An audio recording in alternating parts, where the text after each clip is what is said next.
Hello and welcome to the follow-up interview for the CEDS plan, the Comprehensive Economic Development Strategy Plan here at the Cheyenne and Arapaho Tribes. I'm Darren Brown. I'm a content producer with Cheyenne and Arapaho Productions, and we have a panel of experts here to explain what the CEDS plan is. So we will start on this end with Angela Plumley. Please tell us what you do here at the Tribes. I am currently the Executive Director for the Cheyenne Tribes Department of Transportation. Moving on down this way, we have Mr. Cameron Gloss. Hi, I'm Senior Planner with the firm Logan Simpson, and we've been assisting the tribes over the last couple of years on the plan. Thank you. And on this side, we have Hannah Prairie Chief. Hannah Prairie Chief, Economic Development Authority Coordinator for the Cheyenne and Arapaho Tribes Planning and Development Program. And moving on down to the end here, we have Mr. Damon Dunbar. Damon Dunbar, the Executive Director of the Department of Housing. Okay, Comprehensive Economic Development Strategy Plan is a whole lot of words, but it's a pretty simple concept. And had Hannah Prairie Chief with the tribes here, have been working with this grant for 3 years, I think you said? Yes, this is our third year. The tribal connection with the Logan Simpson group, of which Cameron Gloss is. And I'm going to let you start, Cameron, because that's a whole lot to take in, and I think you can break it down for us. Well, yeah, in a nutshell, it's really about economic growth and vitality for the tribes, and coming up with a very concise plan over the next 5 years on exactly what the tribes should be doing with their land investments, where they should be providing economic emphasis. And then also there's a sort of related planning effort that we're doing. It's a series of master plans, and it governs over a couple dozen properties that the tribes owns. And it's really coming up with conceptual plans for each one of those sites, determine what are the best uses, the best ways for the tribes to invest in infrastructure, in other types of avenues to create economic growth in those areas. And Hannah, on the tribe side, you've been working a number of years with the same type thing. Can you tell us from the tribal side, how do we fit into this?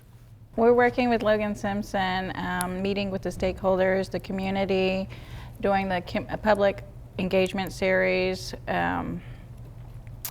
getting community members' input, governor input, legislator input, and putting it all together, compiling it. Also meeting with the economic development districts within the area, the municipalities within the area, so we can align our plan with the regional plans surrounding us.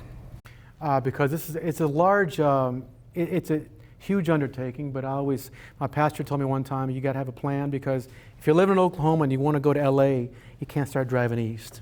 You got to start somewhere. You have to have a plan. So, and I'm glad you brought up the community involvement. Talk about that.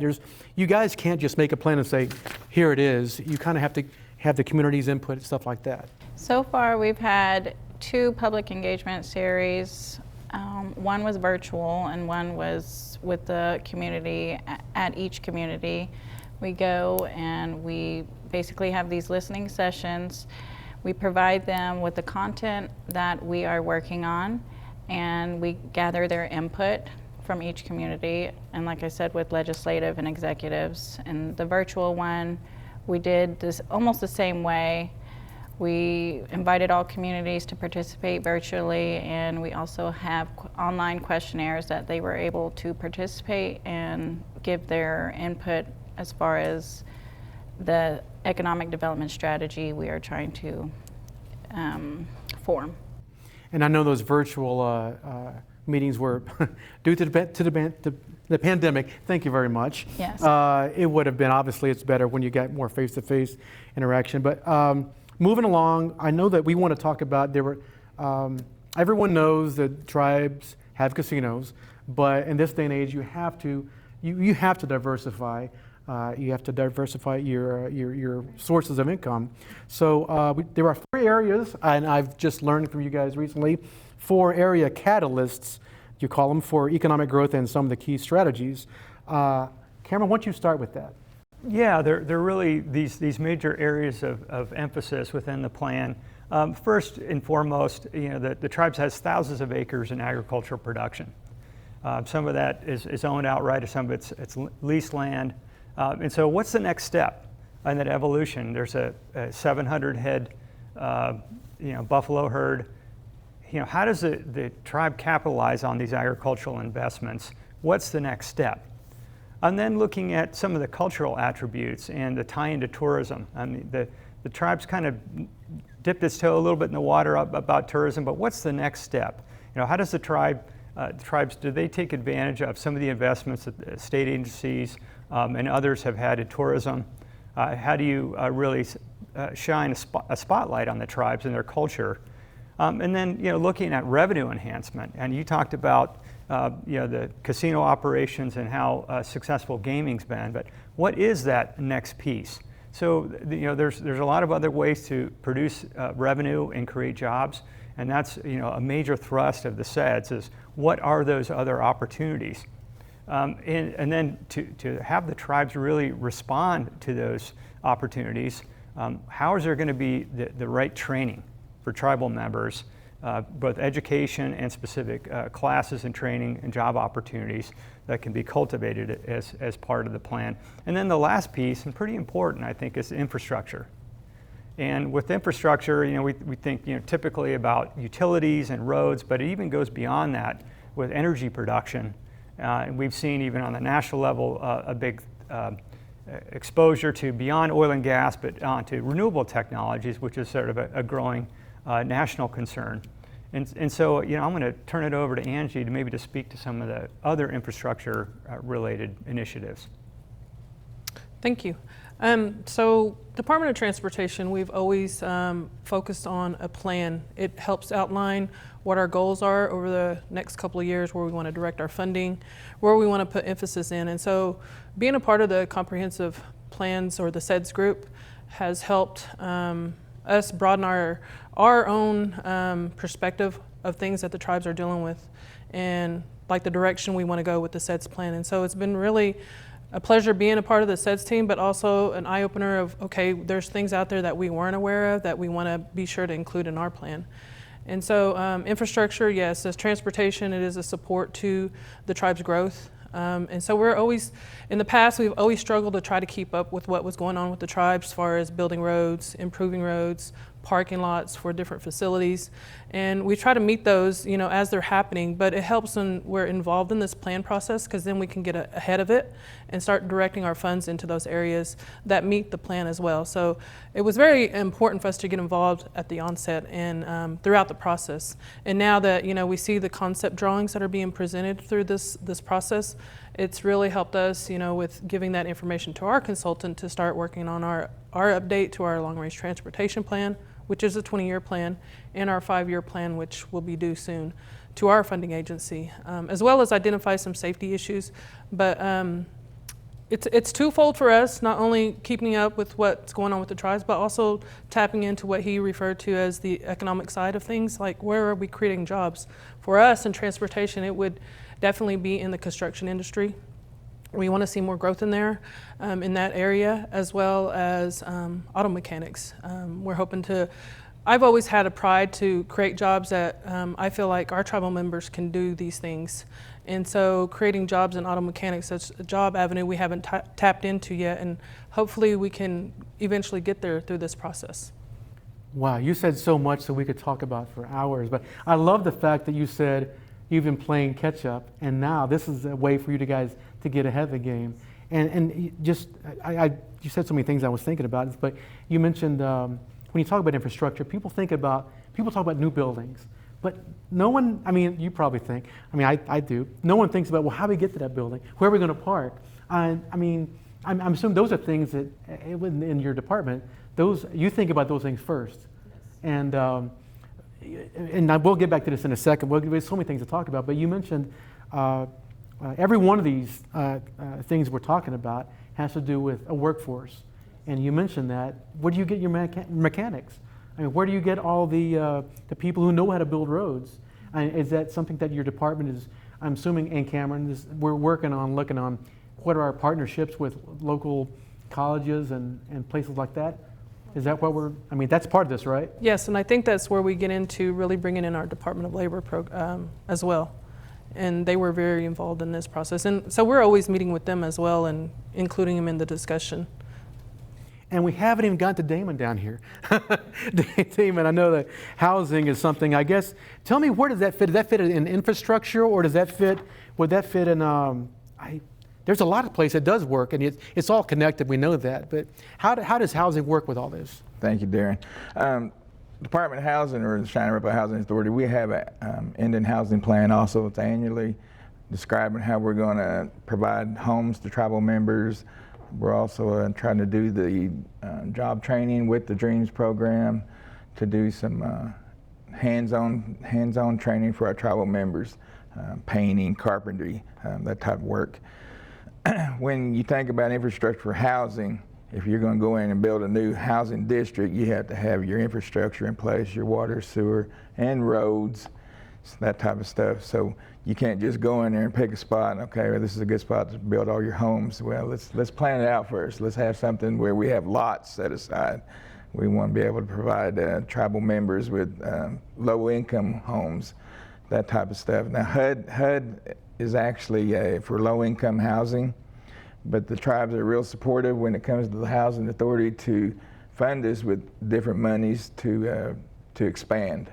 So we're actually trying to expand here at housing. Since I came in, I've been in there just a little over a year, and I'm starting to see how we are going to start to expand some of these programs. I know it's kind of been stagnant in the following years, but I'm trying to lead it in a new direction to where we can actually provide more homes through these vacant homes and get them out and renovated, and train our tribal members to get in there and renovate them for us, and then provide those homes to our tribal members.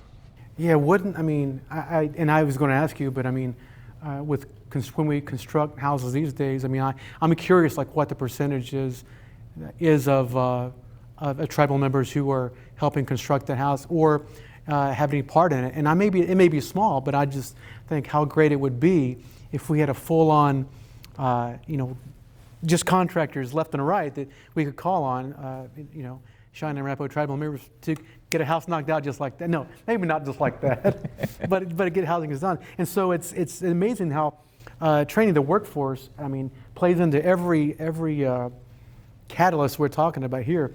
One of the things I'm really interested in is art, recreation, culture, and tourism. And you said that's something that the tribe is like kind of, I think you said dipped its foot into. Yeah. And that's something that I see other tribes doing, and I always think, why can't we do that? Well, because there's money and infrastructure and roads and everything else involved. Who of you can talk about that? I mean, I'd love to hear, what's been discussed about that. Well, there are a lot of opportunities. When you reflect back on the tribal buffalo herd and the size and scale of it, and think about visitors that have never had that kind of experience. One aspect we've got in the plan is a buffalo viewing area here in Concho. So how does that tie into then what's happening at the state level, where we have the 100-year anniversary of Route 66 coming up here in 26? How do the tribes tie into all of that work that's being done at the state level to promote Route 66, which then crosses right through the whole tribal jurisdiction? So here, just south of us in El Reno, goes through Clinton. There are people throughout the world that actually, it's kind of funny, they come to Oklahoma to experience Route 66. And we've actually tracked this a little bit, and it's always a little bit surprising to see how much interest there is in American Indian culture from people from abroad that come here, and it's just an untapped resource that the tribes have. And then I think there's just a lot of other cultural opportunities for the tribes to really build a brand that can be understood by others, whether it's people that are already in Oklahoma or passing through. Build a brand. I am all about that. You were talking about Route 66. I didn't know that was coming up, and I was.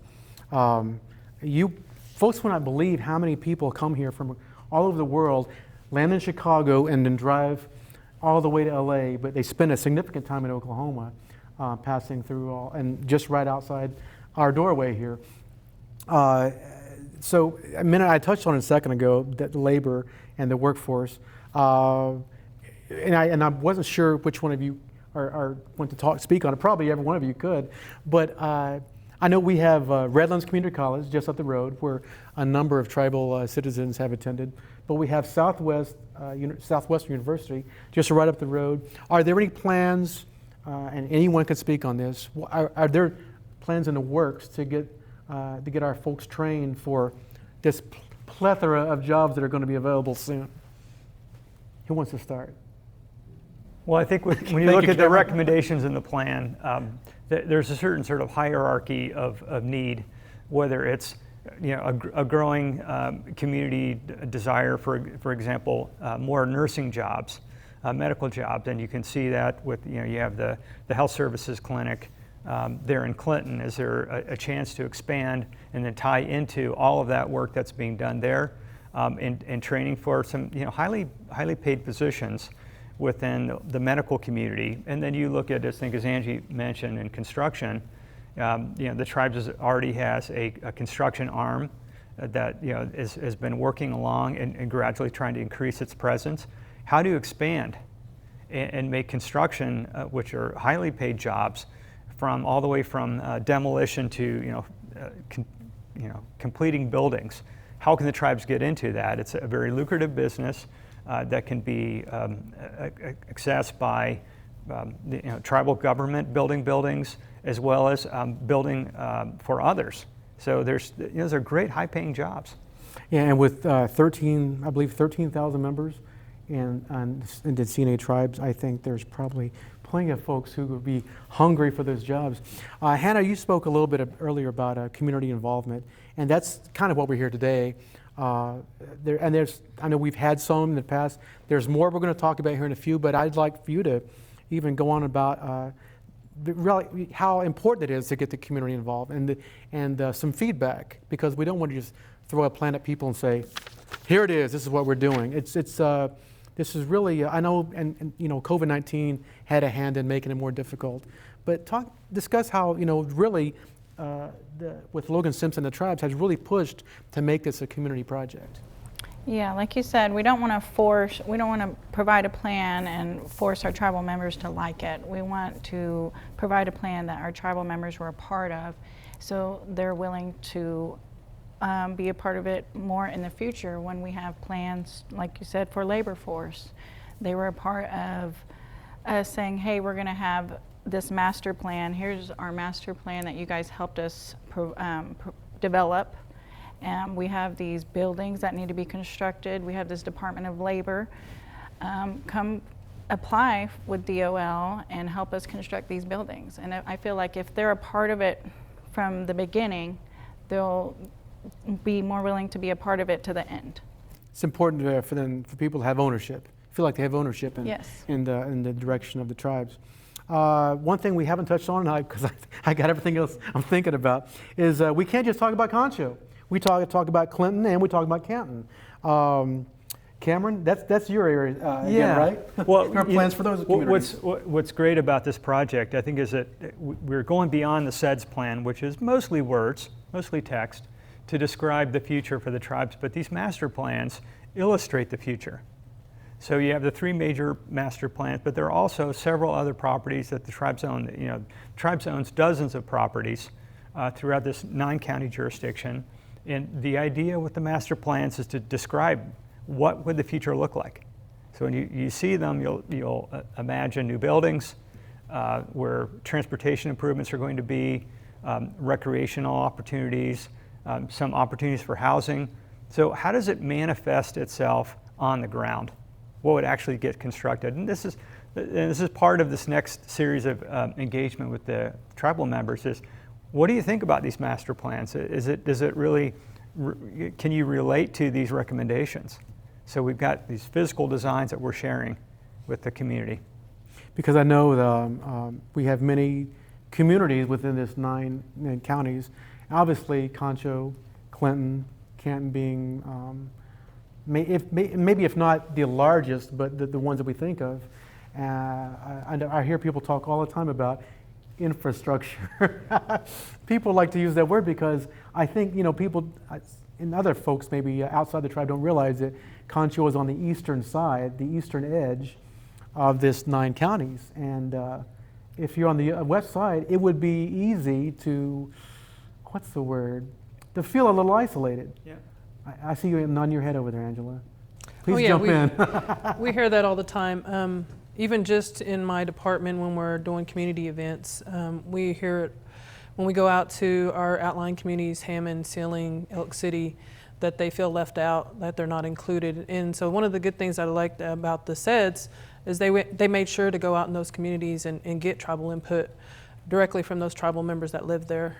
So unfortunately, this plan only really focuses or puts emphasis in Concho, Clinton, and Canton.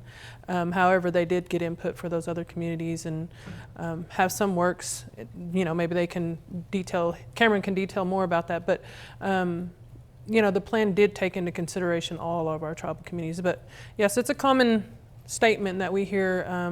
Damon probably could reiterate that as well from his experience working for the tribes. I mean, I've been here 20 plus years, and it's always been our goal in transportation to ensure that we develop services that do extend beyond Concho or Clinton or Canton. And so it is all inclusive, and there are efforts being made to ensure that we include those tribal members in those outlying communities, rural areas. There's a lot of grants out there also. Damon, come on, you have to talk about that now. Yes, on the outlying areas, the proposal I just did to the legislators was having homes in each service area of the different districts of the Cheyenne Arapaho housing. And it's going to be able to employ people in all those different towns. So we're going to try to do that on this new funding we're getting. I'm actually having some meetings now to get it planned and get it going, because I want to employ people.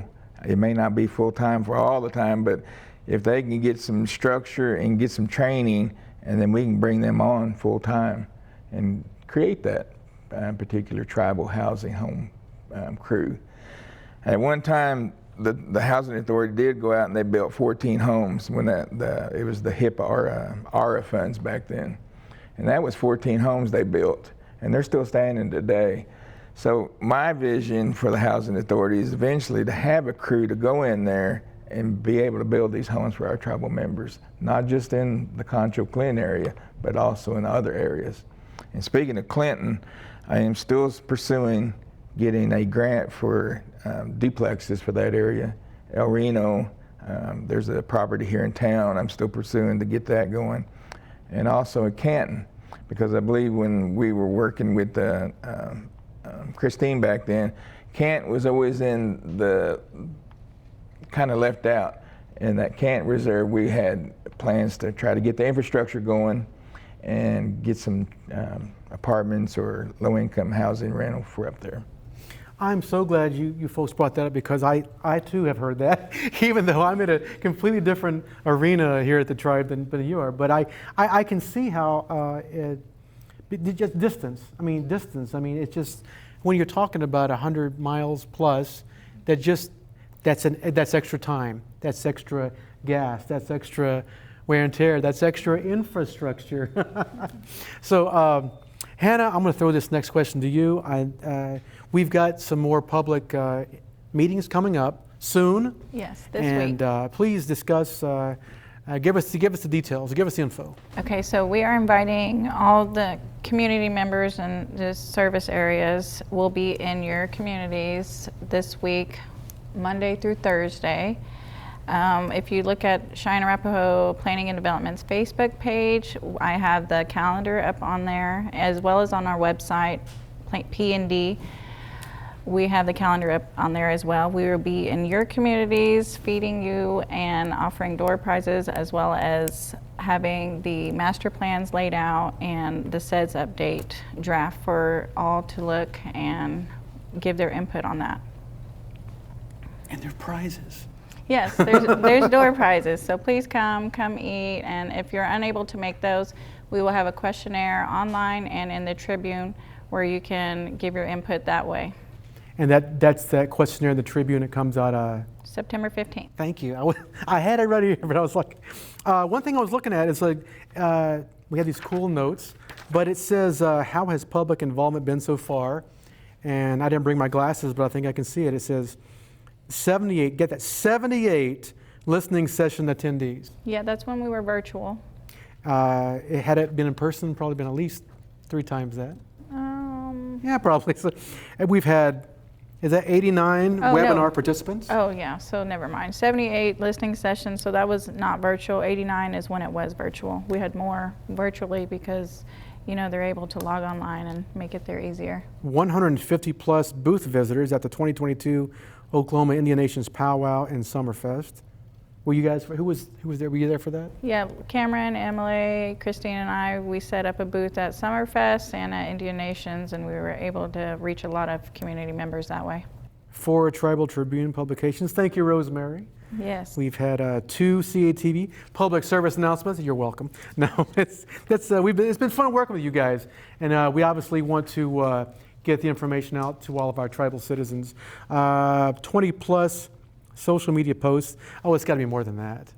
It's got to be double that. Oh, wait a minute. 776 questionnaire responses. Yes. Who gets to read those?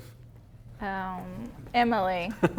Emily's- I receive them and give them all to Emily. Can you give like did you get a feel for what people wanted, what they liked? Yeah, definitely. We were able to get what everybody, I mean, we were able to build graphs and show what people wanted most as to oppose what they didn't want.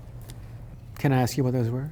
Like housing, what job opportunities, what they like to see us to do with the land. So some of them were just check mark, some of them you could fill in. Very nice. I think, and like I said, I think I had that questionnaire pulled up on my phone, but I lost it, but that's okay. I was going to read you off some of the questions. I think, like I said, it comes down to you don't want to just tell people, here's what we're doing, whether you like it or not. It's all about, and it truly is about community involvement. Since this tribe has 13,000 plus now, what are the next steps, Cameron? Yeah, well, so we'll be completing that third phase this week, and I'm anxious to hear what tribal members' perspective is on all the various master plans and the CEDS recommendations. And then after that, we'll be refining the plan and coming back to the legislators later this year, early next year, for adoption. For adoption, okay. Well, we got just a couple minutes left. But I don't want to leave with if someone has something left to say. And Angela. I would just closing words. I guess I could sum it up by indicating, like, I love that it's called Comprehensive Economic Development Strategy, because it is a strategy and it is comprehensive. It incorporated transportation as an infrastructure, housing as an infrastructure, labor, and then it took into consideration all of our tribal lands, resources, what we're lacking, and building on that and coming up with a strategy that will meet our tribal needs. So, Damon, any final words? Hearing how many people were wanting housing increases my drive to find funding for additional housing. So it's all based on needs, and if we have those needs, then I should be able to find some more funding. Hannah? Please come to our community listening sessions. We're excited to hear your point of views and what you have to say. Because you can't, if you're not there, you can't complain. Well, you can complain, but no one's going to hear you if you're not Please there. don't come. Please don't come and complain. But don't complain while you're there. Cameron? Well, there's been a lot of success in the last 10, 20 years in the tribes to really increase its brand. I get talking about that. And, you know, this is the next step in the evolution of the tribe's economic footprint. It's really, you know, how you over the next 5 years really reinvest and make it better for all tribal members. Wow. We could go on and on and on and on. But I've got to go. I've got a photo shoot here in a minute. No, I'm kidding. Damon, thank you for your time. Hannah, thank you so much. Thank you, Darren. Angela, thank you so much. Cameron, I'm Darren Brown. Thank you for joining us for this comprehensive economic development strategy plan interview. And we will see you at the community involvement meetings. Thanks for joining us. Ahoo.